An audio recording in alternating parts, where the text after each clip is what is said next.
Welcome time travelers, and welcome new time travelers.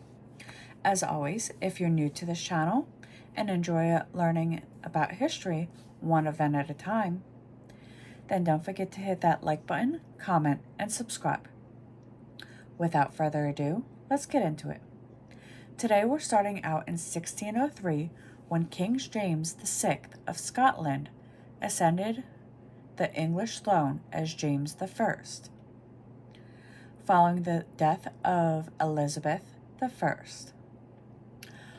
On this day in 1874, one American magician, Harry Houdini, who earned an international reputation for his daring feats of self-extrication from shackles and locked containers, was born.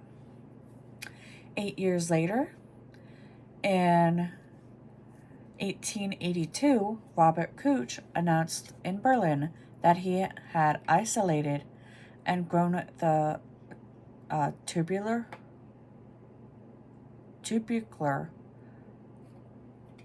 bacillus, which he believed to be the cause of all forms of tuberculosis.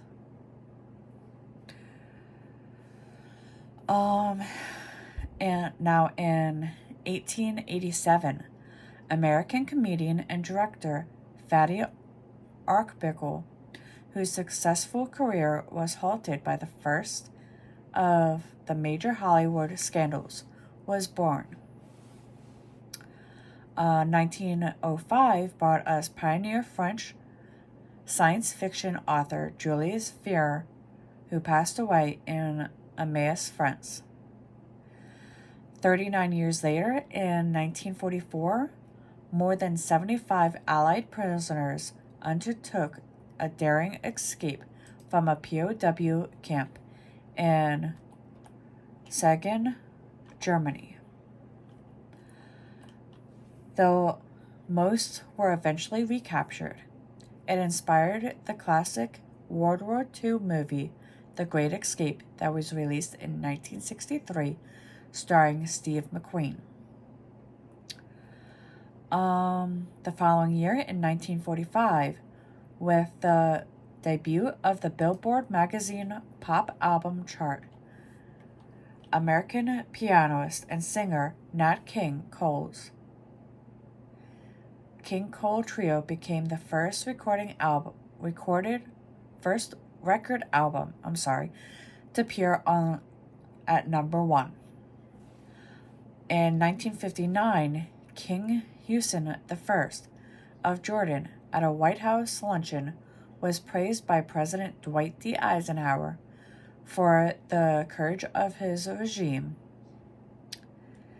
in the face of great trials and pressure. For the sports fans out there, the next event is for you.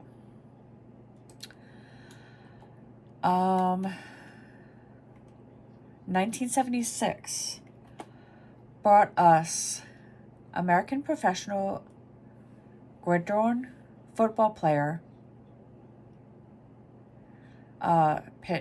Peyton Manning, one of the game's premier quarterbacks, was born. I'm not sure what a gridiron is, or gridiron. I'm not into football. Our next stop will be in 1980, when the vocal critic of the violence during El Salvador's civil conflict, Archbishop Oscar Romero, was assassinated while celebrating Mass in San Salvador. He was canonized in 2018. I'm not quite sure what that means. On this day in 1989, the oil tanker Exxon Valdez ran aground, spilling more than 11 million gallons, or 41 million liters, of oil into Prince William Sound in Alaska, and creating the largest oil spill in U.S. history up to that time. Our next stop will be in 1992, when South Korea's ruling Democratic Liberal Party, or the DLP, suffered a significant setback in elections to the National Assembly when it captured only 149 seats in the 299-seat assembly. With the support of some of the 21 newly elected independents, however, the DLP expected to have a functioning majority. The opposition Democratic Party made impressive gains by winning 97 seats.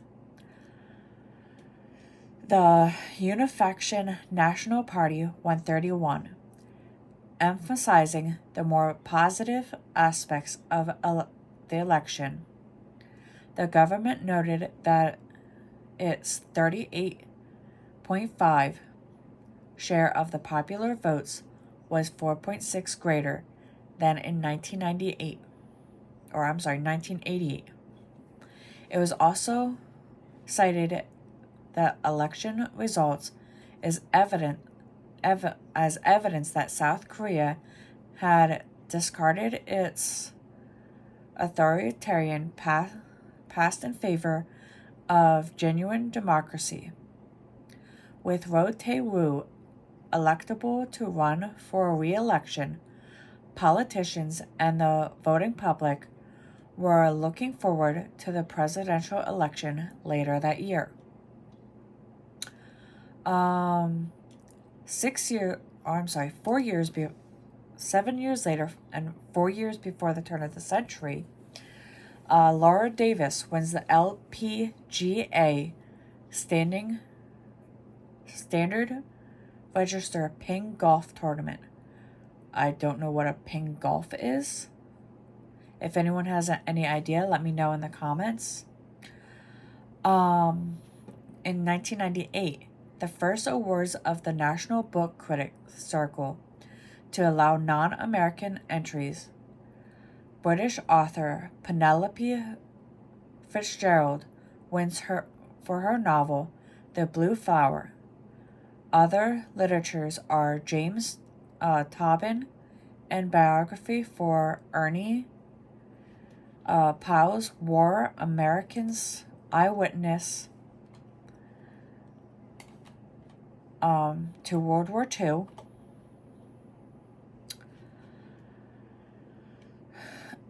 Anne Fernan and general nonfiction for The Spirit Catches You and You Fall Down, and Charles Wright for poetry with his Black Zodiac.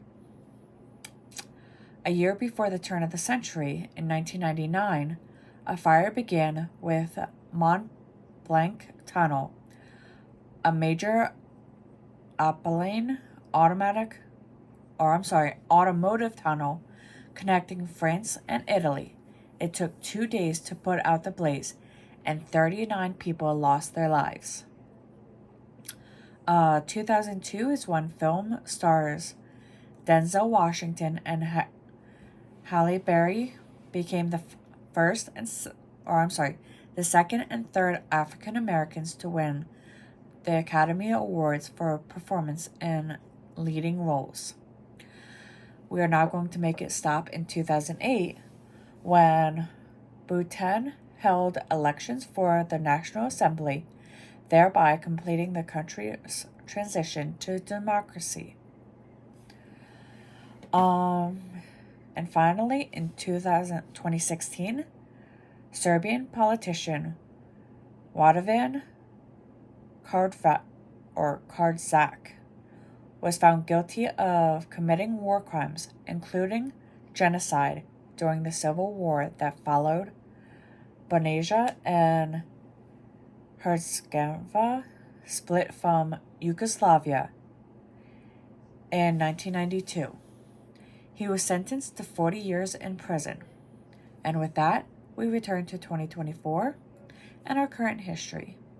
Let's see what this year has in store for us. Until next time.